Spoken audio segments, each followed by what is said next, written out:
आपल्यासोबत Bajrang Sonawane phone line वरून जोडले गेलेले आहेत।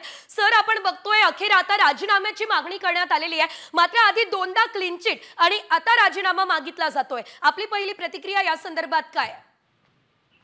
बीड जिल्ह्यामध्ये ही घडलेली घटना अशी जी दुर्दैवी घटना आहे आणि काल तर आम्ही फोटो बघितल्यानंतर आमच्या हृदयाला पीळ पडणारे हे विषय आहे। बीड जिल्हा संतापाने उठलेला आहे। या अशा प्रकरणामध्ये कुणी कुणाला पाठीमागे घालणे किंवा कुणी कुणावर करण्यापेक्षा नीतिमत्तेनं सर्वांनी वागलं पाहिजे असं मला वाटतंय।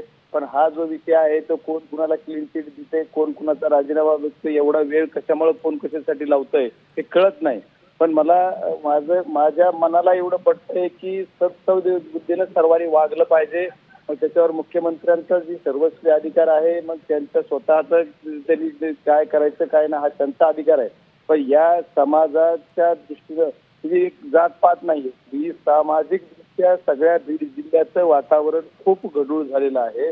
तर या सर्व गोष्टीमध्ये बीड जिल्हा जर शांत व्हायचा असेल तर सर्वांनी आपल्या बुद्धीला पटेल ते वागलं पाहिजे असं माझं मत आहे। त्याच्यामुळे एकदा राजीनामा खरंच झालाय का, खरंच मागितलाय का, खरंच मंजूर होते का त्या दिवशी आपण त्यावेळेस बोलूया।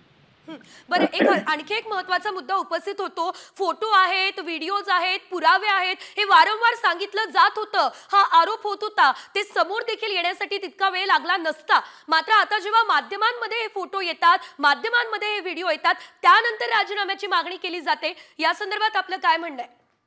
हेच तर आमचं दुर्दैव आहे ना। ज्या क्षणाला घटना घडली त्याच्यानंतर पोलीस असेल, SIT असेल, CID या दोन्ही तिन्हीकडे ज्यावेळेस तपास केला ते पहिल्या 2 तासाच्या आत जे पोलिसांनी तपासलं, त्याच्यानंतर 1-2-4 दिवसामध्ये परत पुन्हा CID आली, SIT आली, या सर्व लोकांना हे सगळे पुरावे 8 दिवसापूर्वी सापडलेले। पण त्याला वेळ का लागला?